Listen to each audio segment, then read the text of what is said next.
on the uncomfortable ground and plucked at a blade of glass.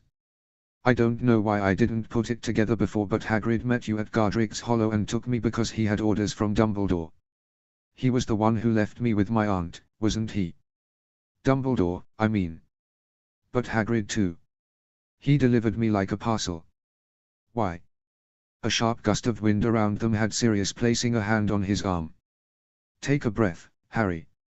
Harry could feel his magic straining to get loose as his emotions tumbled out of control, and he hurriedly did as Sirius asked. He closed his eyes and did his breathing exercises, wrestling his emotions back and slowly nudging his magic back into dormancy. I'll tell you what I know. Sirius promised. Hagrid was already there when I got to your parents' house. I was a mess as soon as I saw your dad. Tears shone in his eyes.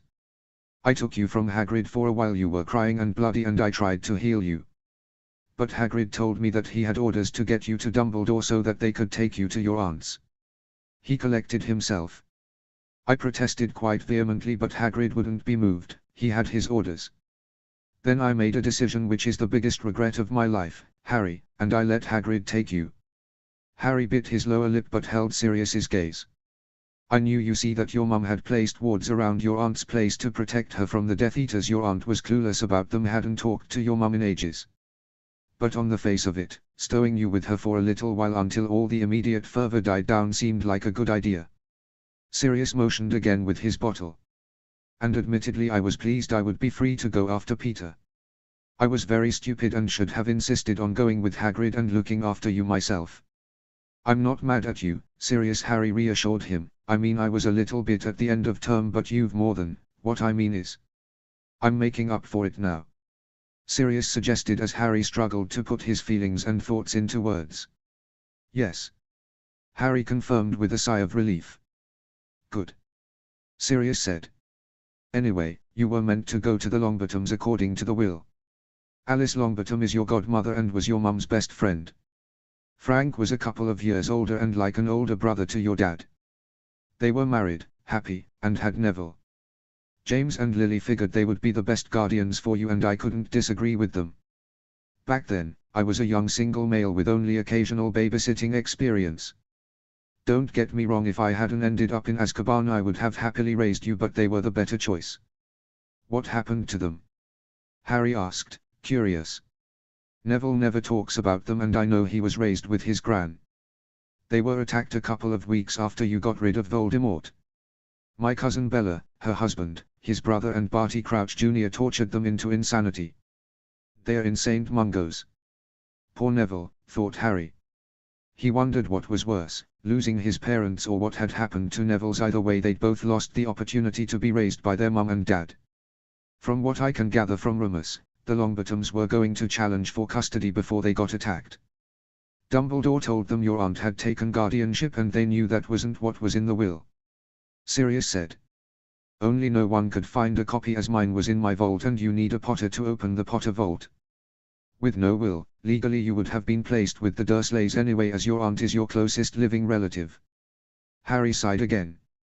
So Professor Dumbledore just did what would have happened anyway. Pretty much. Sirius said. He let that fact sink into him. Did he know about how it was for me with them? Sirius grimaced. I think he suspected you didn't have the best life there, Harry, but do I think he knew the detail of it? I don't know, only he can tell you for certain. It's just. Harry tore some grass from the ground and let it fall through his fingers.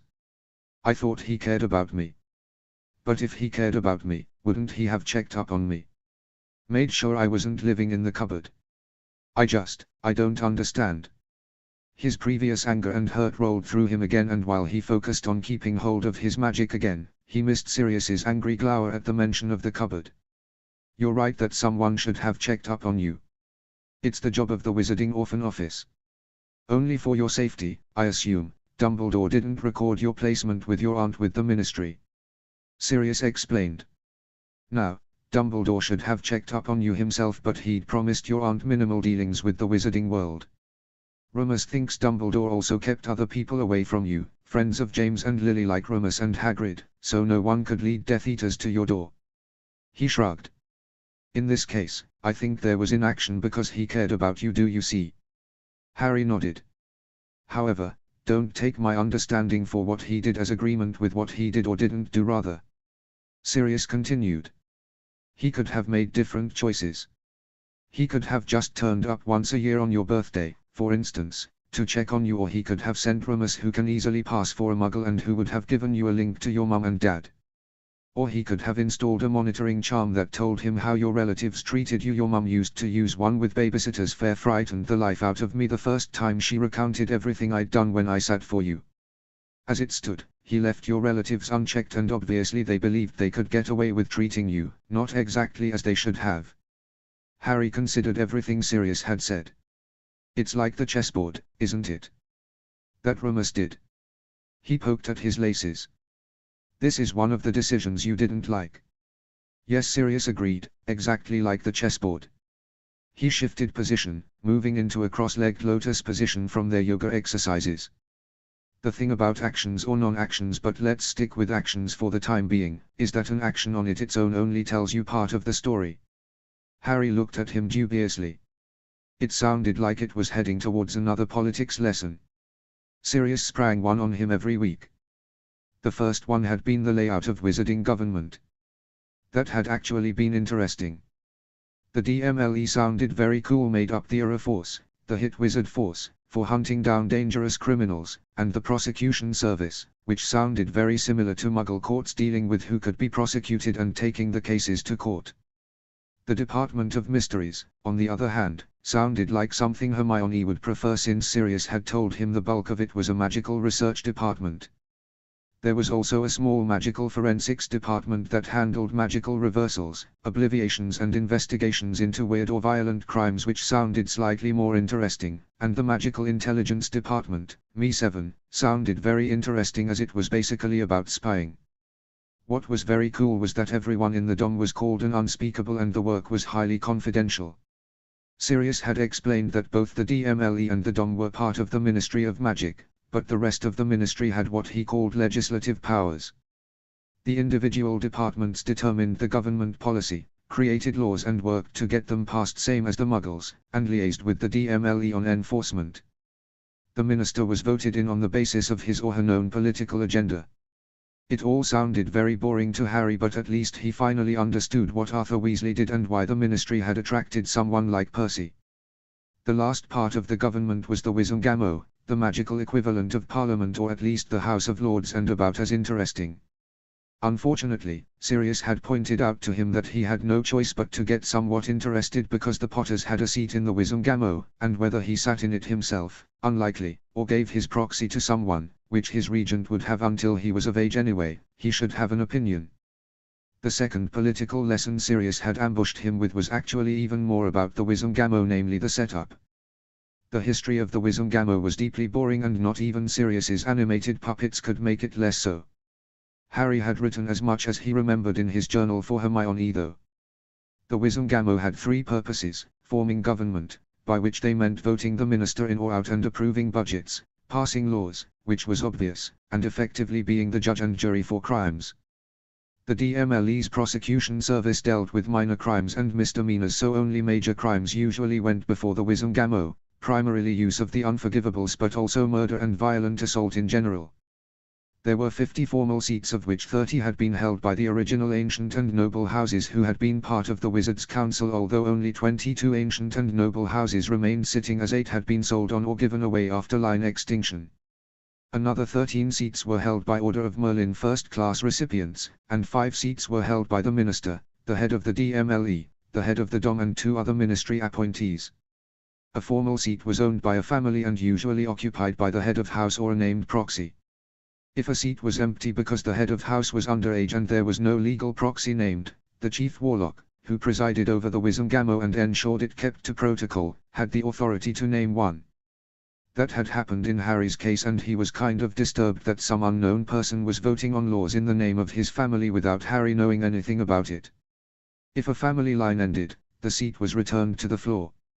All members of the Wizengamot could nominate a new family to take over the seat. The members voted on the nominations and the winner awarded the seat. Buying and selling seats had been made illegal, as had using them to cover debts, The Weasleys had in the past lost their seat for that reason. As it was rare for the pure-blooded original owners of the seats to nominate outside of their social circle, the only Muggle-borns who had seats had achieved entry as Order of Merlin recipients. The third lesson had enlightened him to political agendas. Sirius had effectively created an animated drawing of a fictional Wizengamot of 10 people debating a fictional law which wanted to make dark chocolate the only chocolate available. See, Sirius said, waving at the parchment where a rather disturbing caricature of Lucius Malfoy appeared. Malfoy wants the law because he thinks dark is the purest form of chocolate. An animated cartoon of Dumbledore appeared. He opposes the law because he prefers white chocolate, light and full of milky goodness. And there's me, I oppose the law because I prefer milk, which is the best of both worlds and frankly the most popular kind. He pointed at Harry, who was dismayed as a shy animated version of him waved from the parchment.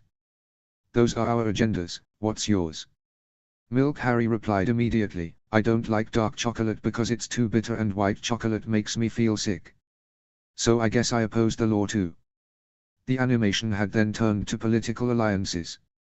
Since the animated Malfoy wanted the law to pass, he, Dumbledore and Sirius didn't. All of them needed to find others to help their point of view win.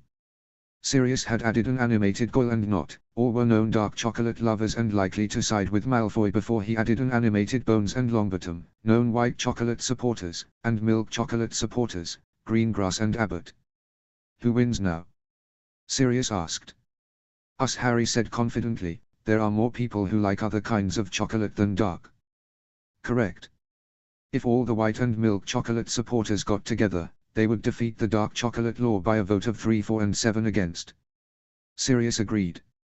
But the dark chocolate people know this, so they've amended the proposed law so dark and milk chocolate are okay but white chocolate will be outlawed. Well, that's not fair, Harry said. Why not? Because it still discriminates against the people who like white chocolate. So, you're still opposed? Harry nodded. Excellent, so am I. Sirius agreed happily. Now we have to convince Greengrass and Abbott. Sirius had encouraged the animated Harry to talk with the animated Greengrass and Abbott, with the result that Abbott bought his argument about equality, Greengrass didn't. The law was defeated, but only just, 6-4. It had almost been fun. Almost.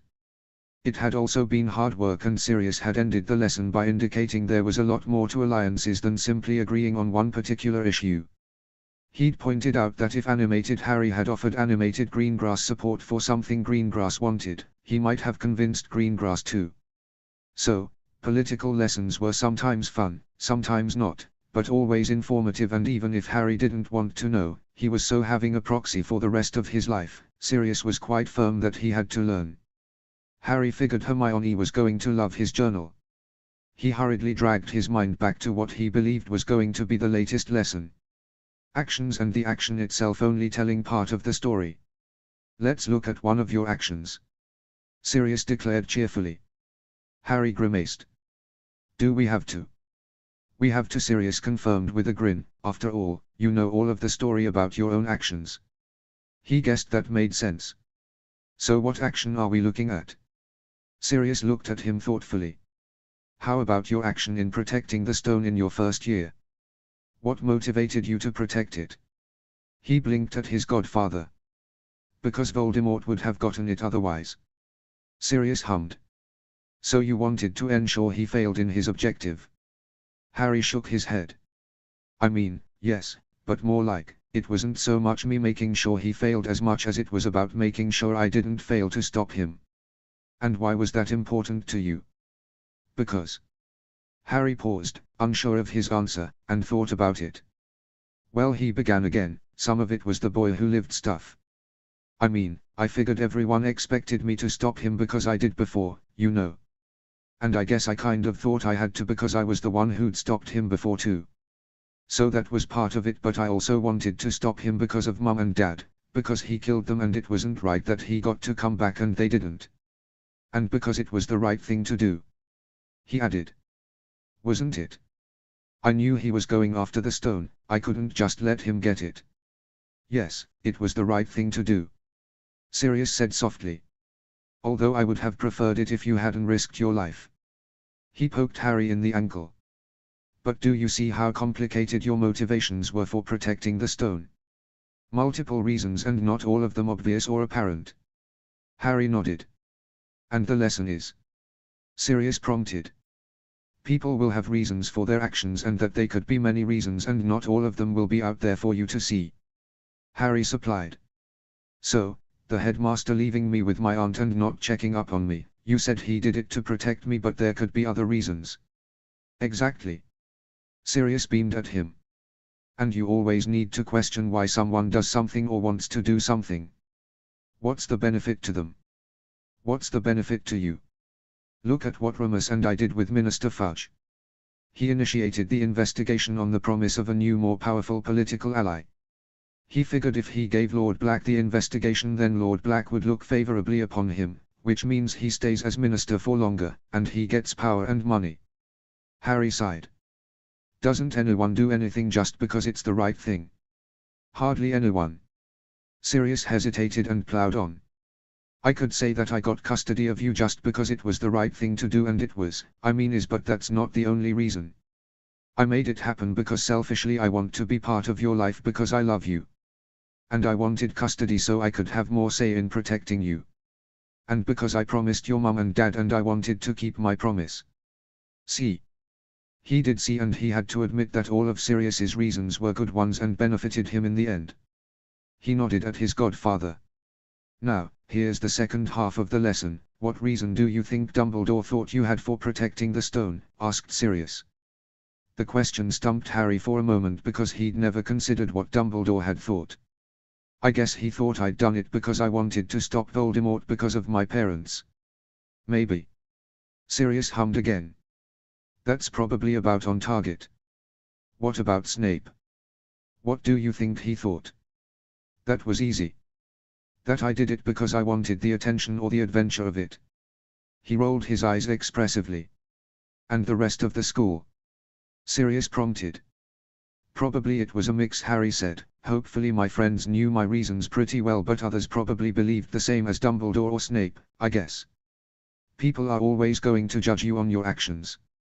Sirius explained bluntly. And they may not take your word for it that you did X because of Y because they may not like you or trust you. On the other hand, someone may not take your word for it that you did X because of Y even if they do like you and trust you. That's human nature, unfortunately. It's so complicated. Harry exclaimed. Sirius ruffled his hair. Here endeth the lesson. But I want you to think back through some of your relationships with others and consider motivations, okay? Homework, Harry complained. Great. But he wasn't complaining really, and as Sirius helped him to his feet so they could walk back down the mountain to the cabin, he felt better about everything with Dumbledore. He didn't agree with Dumbledore's decision about leaving him with the Dursleys and not checking on him, but he could respect Dumbledore's reasons had probably been to protect him. But he wouldn't just blindly trust that Dumbledore held all the answers or that he always did things for the right reasons. Not anymore. Oh. The 1st of July, 1994. Remus was annoyed. He was annoyed about the fact that he was walking up the path to Hogwarts. He was annoyed that he was going to have to talk to Albus. And he was doubly annoyed that he owed Sirius 5 galleons. When it gets out about my guardianship of Harry, Dumbledore will come after you for where I am. Sirius said sagely. I don't think he will. Remus countered. He won't have any reason to think we're in that close contact or that we've reconnected enough for you to inform you. Bollocks, Moony. Sirius pointed at him. You're my closest friend. I bet you 5 galleons that he'll write you a wonderful letter asking you to meet with him as a favor to your old headmaster, and when you go along to his office, he'll use the fact that he allowed you to attend Hogwarts and gave you a job for a year to try and weasel the information out of you. He paused. It's lucky he can't read your mind. So I'll tell him I don't know. Remus replied. No, Sirius said grinning, we should prank him. Remus sighed. This wasn't going to end well. And bugger it all, Sirius had been right. Remus muttered angrily to himself as he entered the castle and began the long walk to Dumbledore's office. He stood in front of the gargoyle and looked at it menacingly. I'm here at the headmaster's request. The gargoyle moved aside. Remus continued up the stairs and Dumbledore called for him to enter. Remus had seen the inside of the headmaster's office twice during his time as a student, once to go over the terms of his stay because of his lycanthropy, he'd been 11 and scared to death, and once when Dumbledore had quizzed him about how much he knew about Sirius taunting Snape into the tunnel on the night of the full moon, nothing, and it took him months to forgive Sirius for almost letting Remus eat someone, even Snape. Remus took the offered chair, but declined the candy and tea with the excuse of another meeting to follow. He went straight on the offensive. "What can I do for you, Albus?" "Brilliant news about Sirius and Harry, isn't it?" "Yes, indeed." Albus smiled at him, eyes twinkling although the smile was faintly forced. "Actually, it was on that very subject that I wanted to make a plea for assistance." "Oh." Remus crossed his legs and tried to look helpful. "I wanted to talk with Sirius before he returns from abroad about Harry." Albus explained. "There are things of which Sirius may be unaware that he needs to know." He continued seriously. "I fear Voldemort will soon rise again with Mr. Pettigrew's help, and his attention will undoubtedly turn to Harry, the boy who banished him for so many years." "I agree," Remus said carefully. This was definitely more than either he or Sirius had thought Albus would share with them. Harry would be a target if Voldemort came back to power. "You always were a good student, Remus," Albus said, dropping the "remember who allowed you to be" one hint that Remus had been waiting for, "and an even better teacher if I may say so. You understand that Harry will need every advantage in the coming dark days." And there was the "remember who gave you a job" hint. "So you will agree Sirius and I need to talk."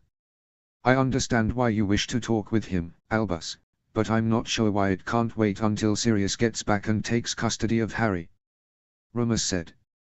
"According to the newspaper, he is currently undergoing treatment."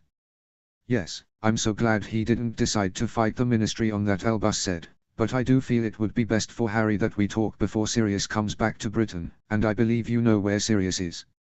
"If I did know, Albus, it would be a confidence given to me by a friend," Remus pointed out. "And I'm still not convinced it can't wait." He could hear Sirius's voice reminding him not to make it easy on the old wizard.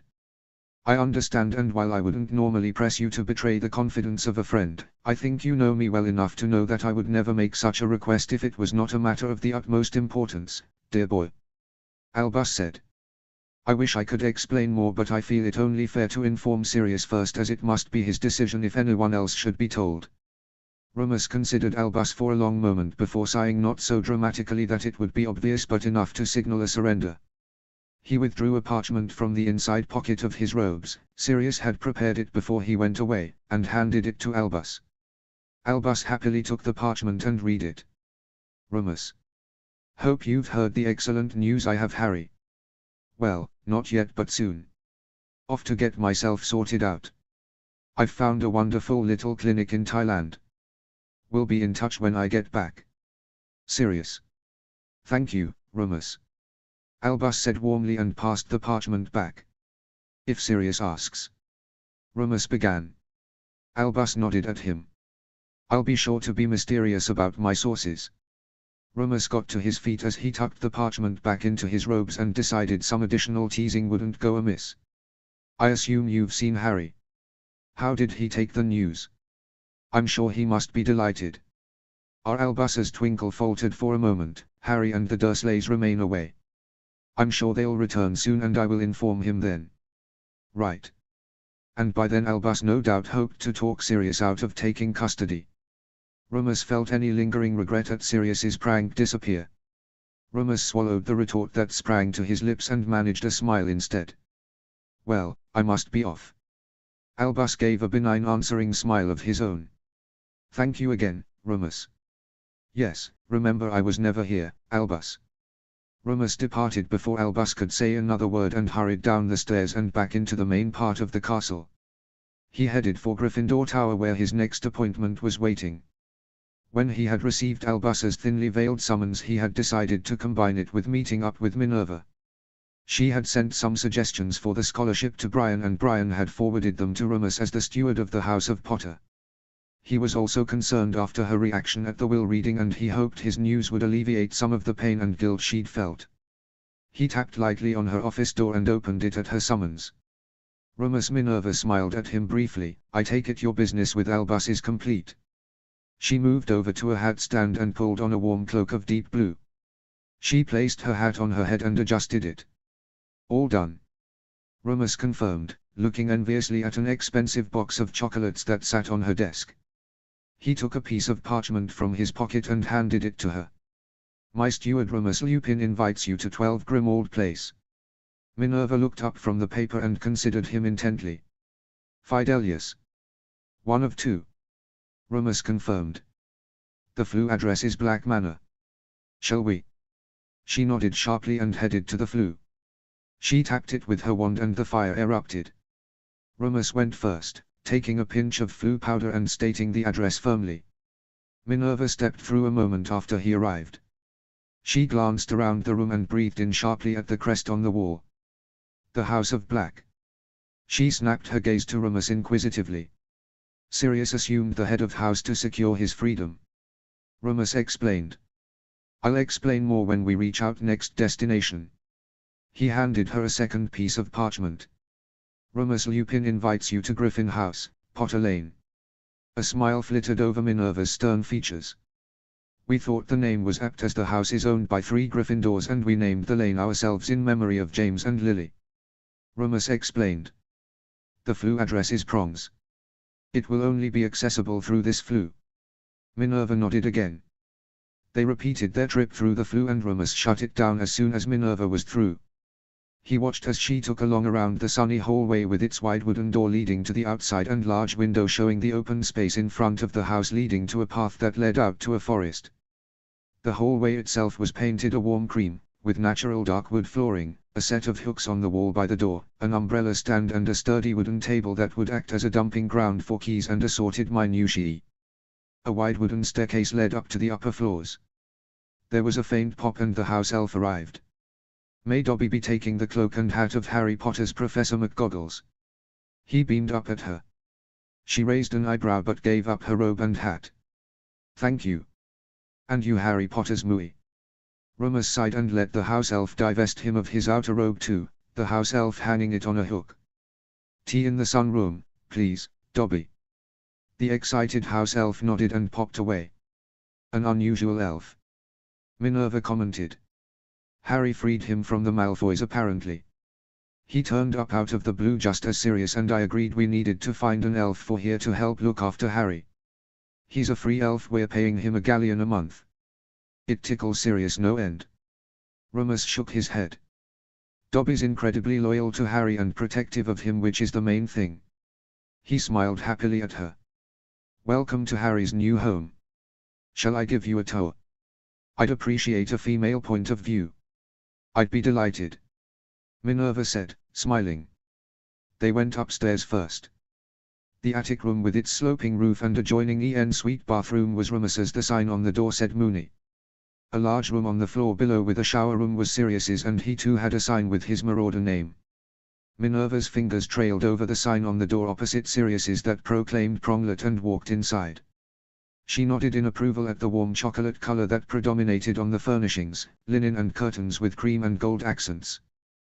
The room wasn't overly large but had the basics of a wardrobe, chest of drawers, bedside table, reading chair and bed. A bookcase filled with Harry's school books, a desk and chair for study were set under the large window to the right that looked out onto the back garden and the countryside beyond. Hedwig snoozed happily on her owl perch beside the desk. There was a small shower room to the left complete with toilet and sink.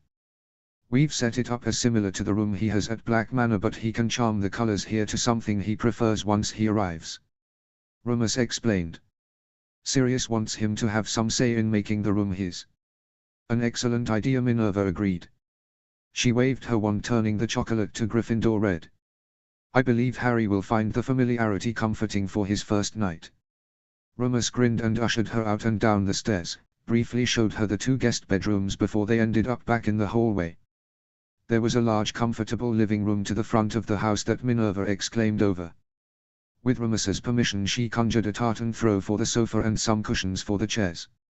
She picked up the photos of the marauders, Lily and Harry on the mantelpiece, smiling wistfully at all of them before following Rumus through into a study filled with bookcases and 2 desks on opposite walls. The study overlooked the back garden and had doors out to a small patio area.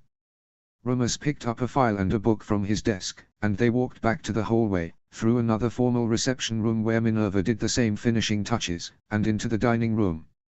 It led to the large kitchen where Rumus took Minerva down the steps into the basement which had been set up for magical practice. He finally stopped the tour at the large sunroom at the back of the house where a table was already laid out with afternoon tea waiting for them.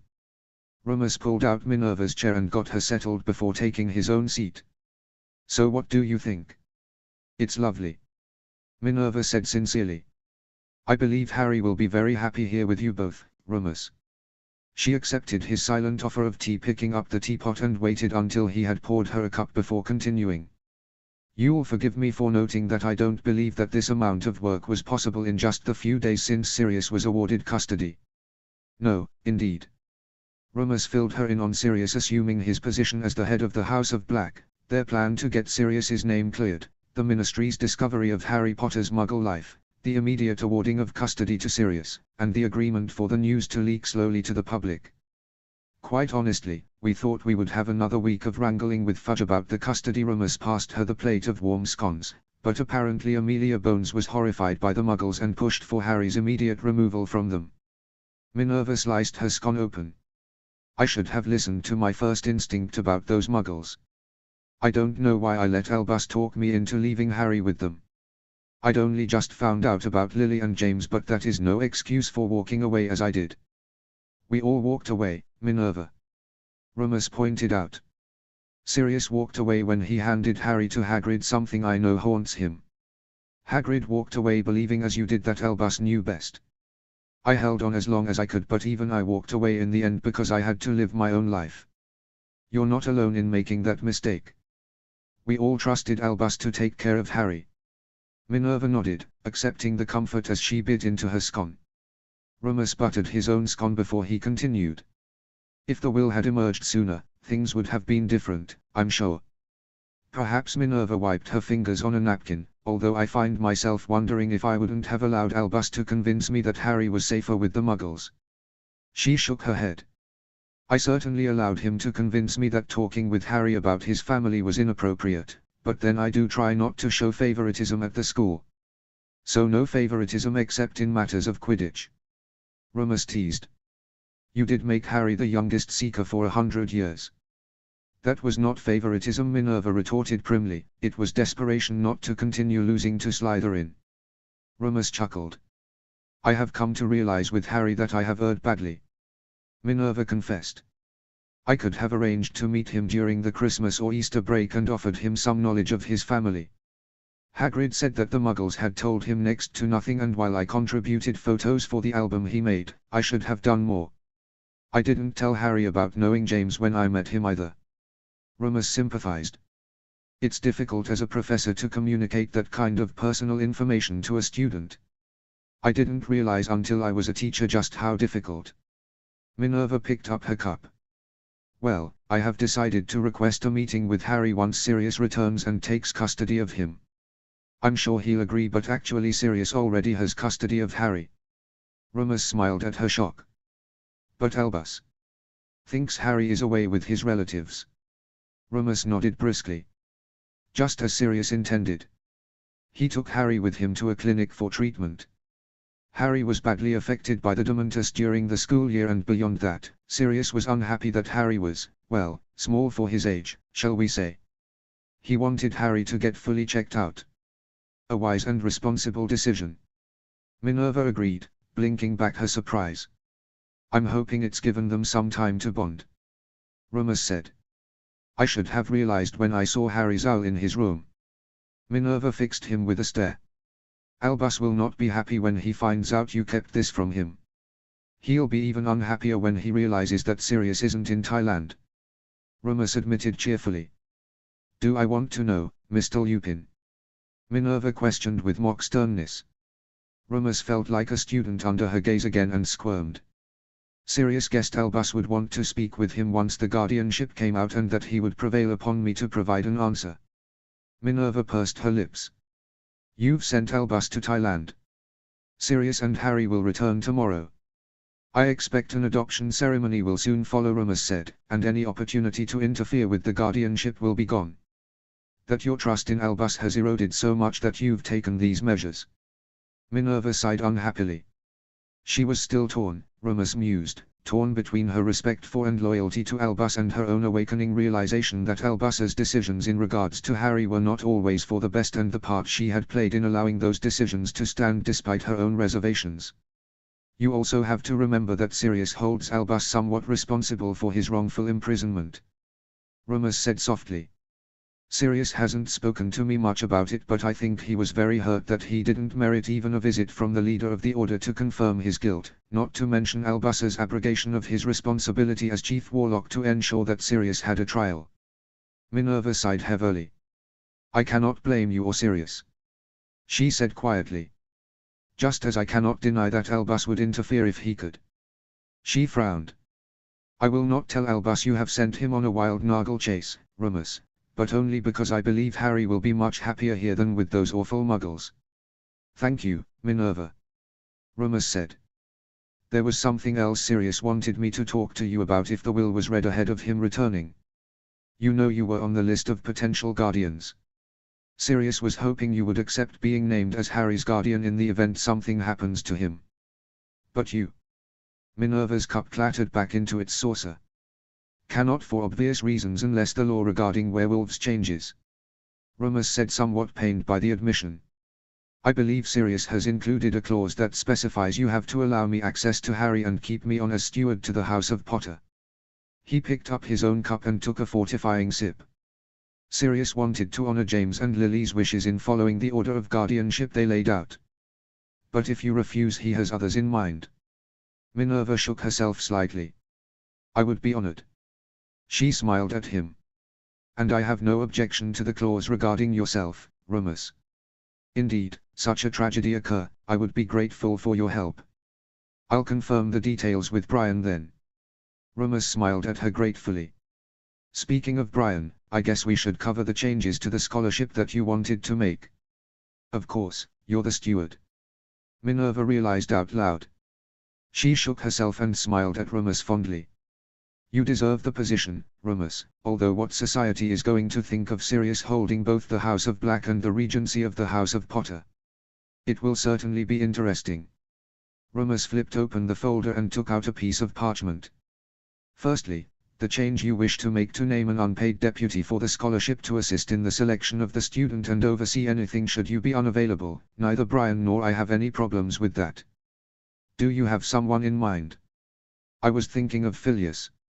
He adored Lily when she was a student and he's always had a soft spot for Muggle-born children.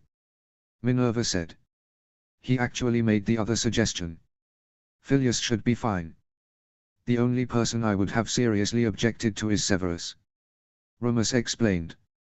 Although he was friends with Lily, his treatment of Harry prohibits it. I agree with you, Minerva said. Albus has spoken with Severus, but we shall see. The proof is in the casting after all. The other suggestion, Phileas's, was it. It's an admirable sentiment wanting to either offer the scholarship in retrospect to a deserving Muggle-born student from each year since 82 when the scholarship should have gone into effect, or 2 students going forward for the next 12 years. Remus said. Unfortunately, legally, Brian says we can't do it under the terms of the current scholarship. That said, as steward of the House of Potter, I can agree to the equivalent amount of funds for something we'll call the Lily Potter Muggle-born Award. You can award it annually going forward for the next 12 years or in retrospect for 12 deserving recipients, 1 from each year since 82. I think the latter would be most appropriate and ensure there is no conflict going forward. Minerva said.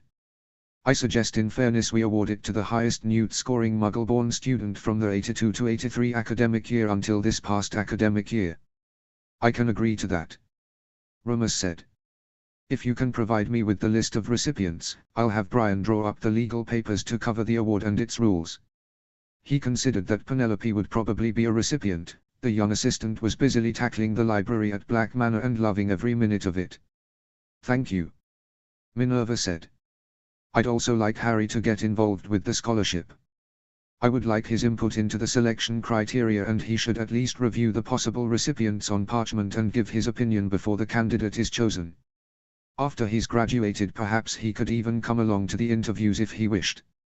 An excellent idea, Remus agreed. Sirius wants to give some small duties to Harry to start him learning how to be a head of house. This would work well. I confess that Sirius is displaying a maturity about his guardianship that takes me aback, Remus. Minerva set down her cup and looked around the pleasant sunroom. This is going to be a wonderful home for Harry. We're going to try our best, Remus said. He closed the folder on the scholarship and tapped the book he had grabbed. Minerva, there is something else I need your help on. This book contains a spell that Lily performed on Harry just before she died. In fact, the sacrifice of her death to save him triggered the spell. We think it was partially responsible for helping Harry survive the killing curse. There's a second ritual to maintain the protection that I've marked. I'd like a second opinion. It was a simple enough in theory. On the assumption of a blood adoption, it involved female witches in the adoptive family blessing the renewal of the protection with a simple ritual. It didn't seem to call for them to die, thankfully, but he'd feel better if someone else cast their eye over it in case they found something he'd missed. Minerva's eyebrows were almost at her hairline. I'd be happy to take a look, Remus. She examined his face intently. You intend to do it if it's possible? Sirius will do everything and anything needed to protect Harry, Minerva. Remus said simply. Anything. He paused as he held her gaze. And so will I. I won't walk away again. Her expression shifted to determination and she nodded slowly. Neither will I, Remus, neither will I. Oh.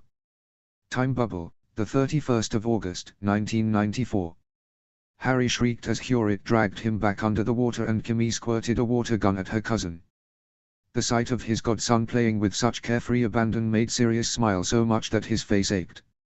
It is a happy sight, Noshi said beside him. They were ostensibly keeping an eye on the kids playing in the pool from the safety of the cabin's deck.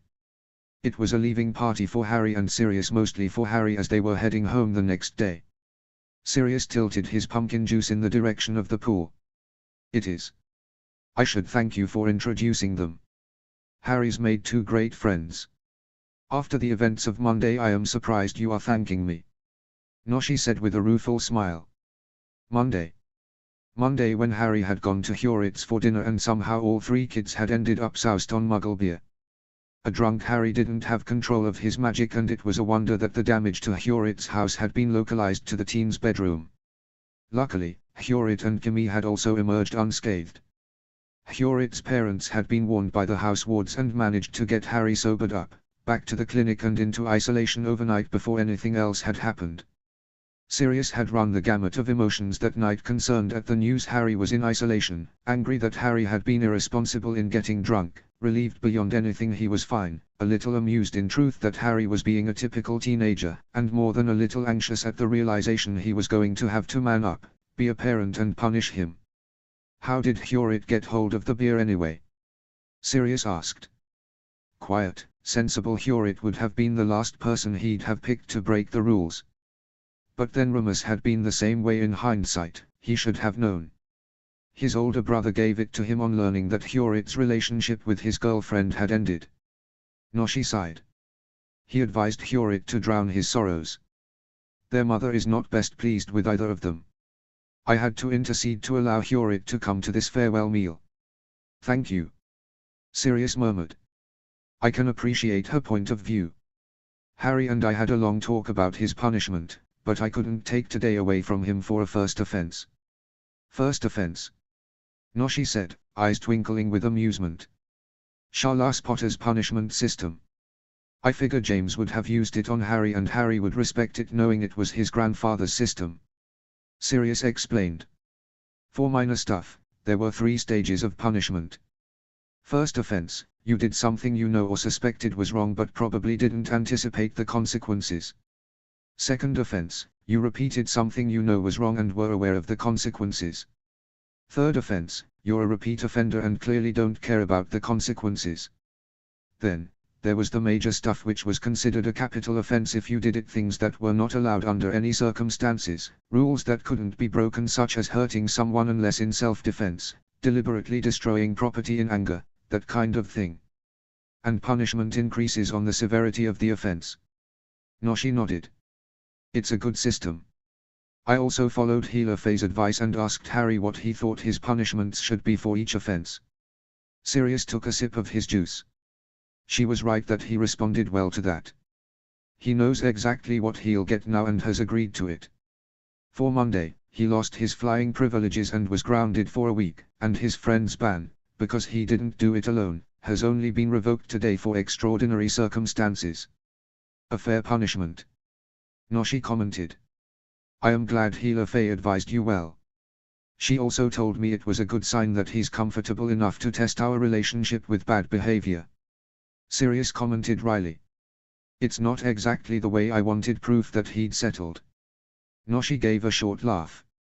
But she is right, that he feels secure enough to test your boundaries is encouraging. I hate having to punish him, Sirius admitted. I feel like a complete fraud after everything I did as a teenager. I can't wait until he's an adult and I don't have to do it anymore. I was also pleased when my children became fully adult, but then I realized I had also lost the ability to punish them when they were being stupid. Noshi commented. You cannot win as a parent. I guess not. Sirius said, laughing.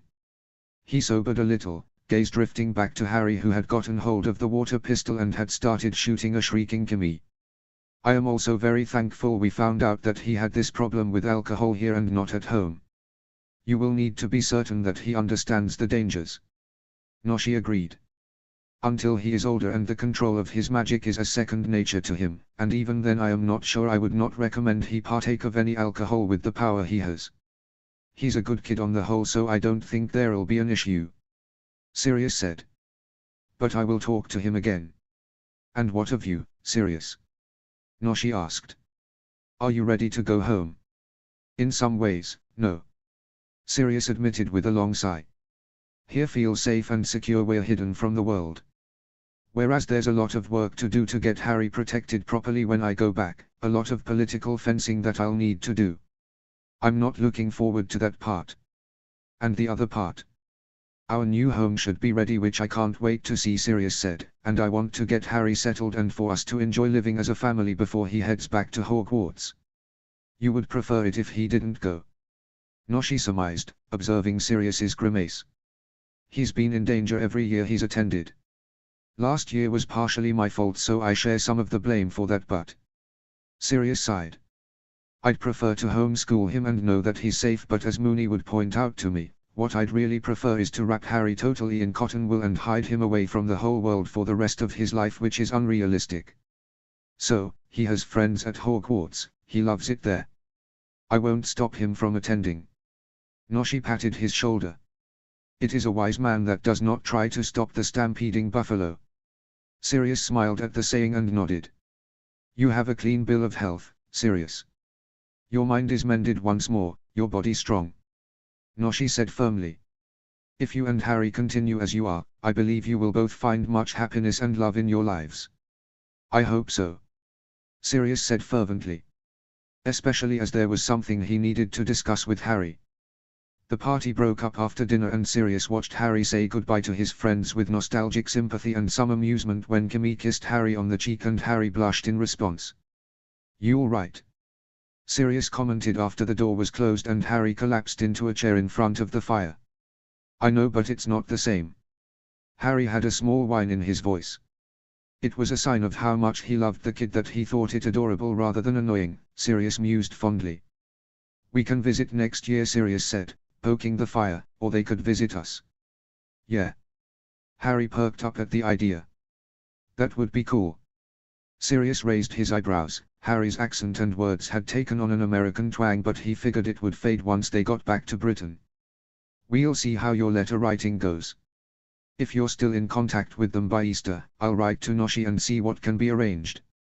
A visit by Kimmy and Hewrit to Britain would be possible, but Sirius wanted to make sure it was safe for them before inviting them. If Peter had found Voldemort. So. Sirius put the poker down and stood up.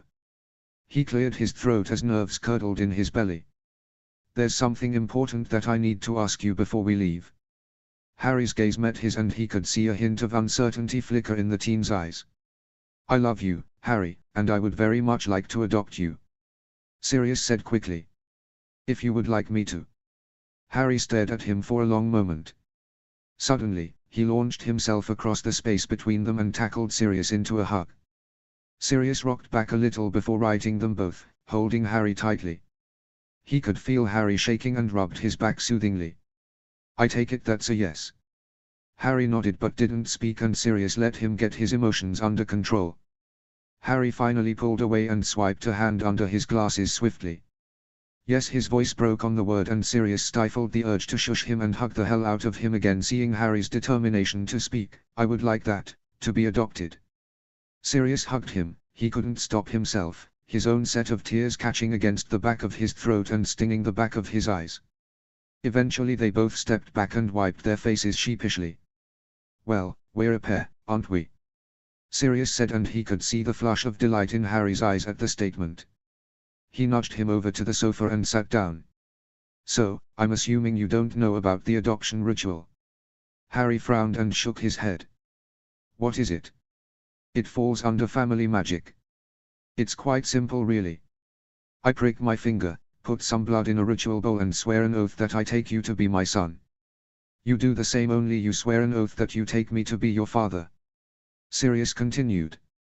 "Legally, it has no meaning and we still have to file papers with the Wu for the legal side of things, but from a magical perspective you'd be my son. So I become a black instead of a Potter?" Harry asked, confusion in his green eyes. "Does that mean I stop being the Potter heir or?" "No, no," Sirius said firmly. "You will always be your dad's heir in all respects, your mum's too. They made you so you're theirs always. This just magically adds me to the list of parents. As for your name," he gestured at Harry, "you could be Harry James Potter, Lord Potter Black, or Lord Harry James Potter Black, or Harry James Black, Lord Potter Black. It's entirely up to you. Having said that, Potter, well, it's your dad's name and I respect that. I don't need you to take mine. Truthfully, I think you're always going to be known as Harry Potter to our world whether you do a name change or not." "I don't know," Harry said. "I mean, I think you're right that even if I change my name people will still call me Harry Potter, but I like the idea of not being that Harry Potter." "Well, there's plenty of time to think about it."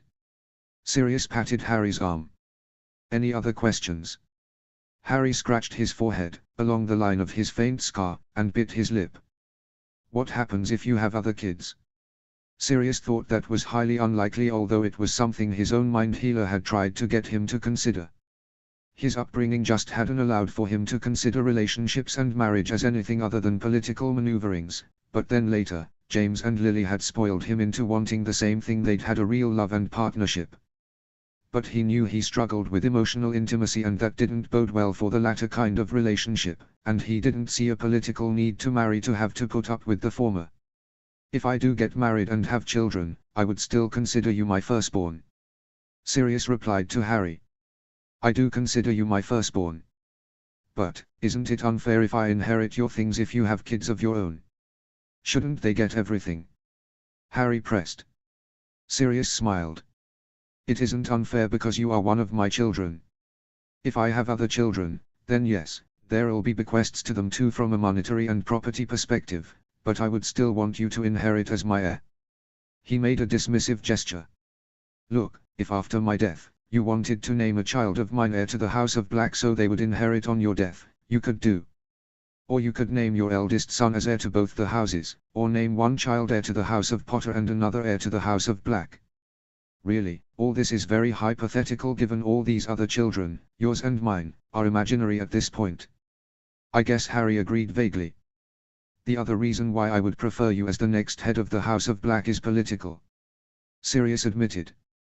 "If the house is going to build a different reputation, then it has to be led by wizards who are loyal to the light. So if a Potter, you, led the house, that would help to turn our reputation around. And I doubt you're going to have issues with the heir ritual. You're a powerful wizard and the family magic loves power." Harry nodded in understanding. "You wanted to do the inheritance ritual for my Potter magic once we got back anyway, didn't you? They talked about it in the last politics lesson." Sirius grinned at him. "Yes, and we'll definitely do your Potter inheritance ritual first.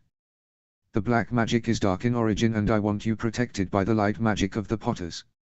We'll have to organize some witnesses for the adoption ritual, which will take a few days. Harry nodded and halfway through yawned widely. Bed. Sirius declared.